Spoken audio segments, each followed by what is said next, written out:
हमने इन पे separate videos बनाए हैं जिसका लिंक डिस्क्रिप्शन में है, आप वहां जाके देख सकते हैं एक एक वीडियो का कि कौन कौन से चैप्टर है, कैसे पढ़ना है, क्या करना है, सब कुछ हमने बता रखा है। अक्टूबर 2024 एग्जाम के डेट शीट आ जाने के बाद बच्चे बहुत ही नर्वस हो रहे हैं, खासकर साइंस वाले स्टूडेंट जिनके पास फिजिक्स है, केमिस्ट्री है, मैथ है, बायोलॉजी है। अब उनके दिमाग में बहुत सारी बातें चल रही है कि डेट शीट आ गया है, ये डेट है, तो वो डिसाइड नहीं कर पा रहे एक्चुअली।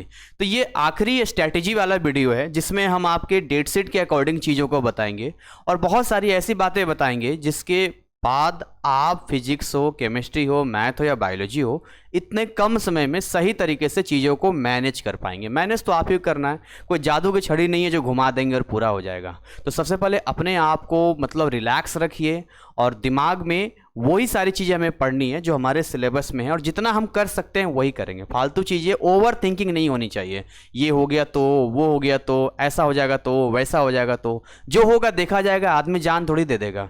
तो आइए आपके साथ थोड़ा सा डिस्कशन कर लेते हैं ताकि आप एक सही तरीके से अपने अकॉर्डिंग एक स्ट्रैटेजी बना पाएँ।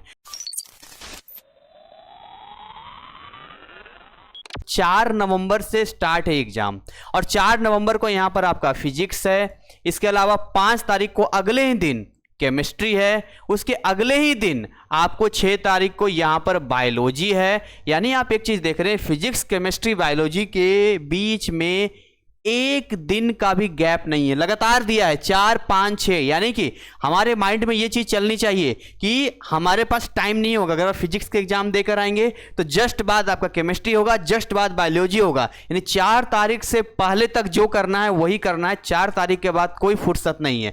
हाँ, 6 तारीख के बाद आप अगर मैथ की बात करते हैं तो 19 तारीख को उन्होंने मैथ का दिया है यहां पर, और मुझे लगता है कि सही डिसीजन है क्योंकि एक अच्छा खासा गैप है। लगभग मुझे लगता है कि 12-13 दिन का गैप इन्होंने दिया है ताकि मैथ को सही तरीके से आप प्रैक्टिस कर पाएं। एक कॉम्बो पैक ऑफर लेकर आए हैं। जो बच्चे अभी किंतु परंतु में हैं, संशय हैं, उन्हें नहीं मालूम है या आपको मालूम है आप डिसाइड नहीं कर पा रहे, तो मैं आपको बता दूं, जब ये ऑफर रिलीज हुआ था उस टाइम पे जिन बच्चों ने इनमें एनरोल किया है अब तक उनका सिलेबस कंप्लीट होने वाला है और खुद उनका फीडबैक आ रहा है कि सर मुझे बड़ा अच्छा लग रहा है। हालांकि ऐसा नहीं है, आप चाहें तो फिजिक्स का अलग कॉम्बो ले सकते हैं, केमिस्ट्री का अलग ले सकते हैं, मैथ का अलग ले सकते हैं, बिल्कुल डिस्काउंट में चल रहा है। खैर ये आपकी चॉइस है। हम ये देख पा रहे हैं कि हमारे पास कुछ नहीं तो कम से कम 15 दिन का समय तो है। गिरी से गिरी हालत में मैं कहूं, अगर आप मेरा वीडियो लेट भी देख रहे हैं तो 10 दिन का समय आपके पास है, और आप लेट देख रहे हैं, मैं कह रहा हूं आपके पास 7 दिन का तो समय है। यहां पर आपको क्या करना चाहिए, इस 15 दिन की तैयारी में फिजिक्स, केमिस्ट्री, बायोलॉजी, जिनके पास जो है उसके अकॉर्डिंग कर लेना, और मैथ। देखो 2 सब्जेक्ट में सबसे ज्यादा अलर्ट आप रहना, और वो 2 सब्जेक्ट है, एक फिजिक्स है और एक आपका मैथ है। इन 2 सब्जेक्ट में सबसे पहला काम करो कि जितना भी फॉर्मूला है उनको शॉर्टलिस्ट करना शुरू करो।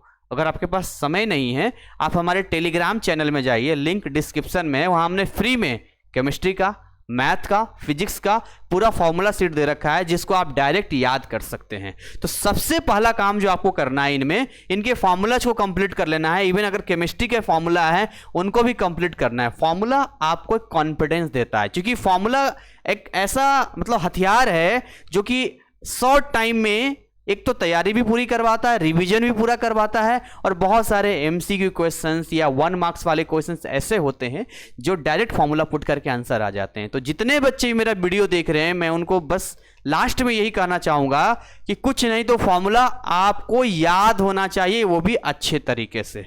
आप अपने बुक में जितने भी डिफरेंसेस देखते हो, जैसे कि आप फिजिक्स के अंदर जाओगे किस चैप्टर में डिफरेंसेस मिलेंगे, है ना, स्लाइड के रूप में होता है, टेबल बना होता है, ये छोटे छोटे डेफिनेशंस होते हैं। उन सारे की पॉइंट्स को नोट करना शुरू करो, उन सारे की पॉइंट्स को पढ़ना शुरू करो। अगर आपका नोट्स बना हुआ है तो, नहीं है तो जितनी जल्दी हो सके ऐप इनरोल करो।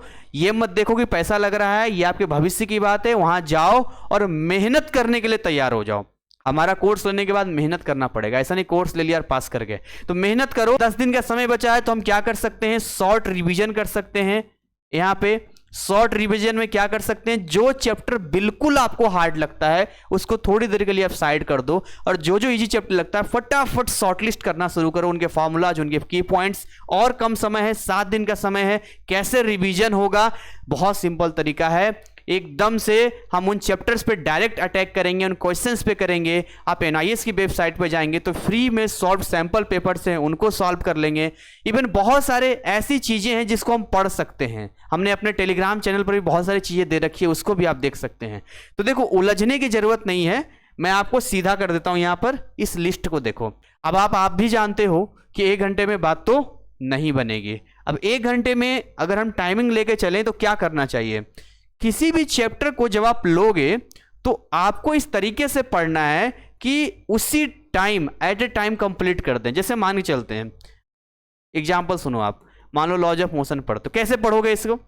देखो, लॉज ऑफ मोशन पढ़ेंगे, इसको सबसे पहले तो 1 शॉट में देख लेंगे, अगर 2-3 पार्ट है तब भी ठीक है, 1 शॉट में कंप्लीट हो गया।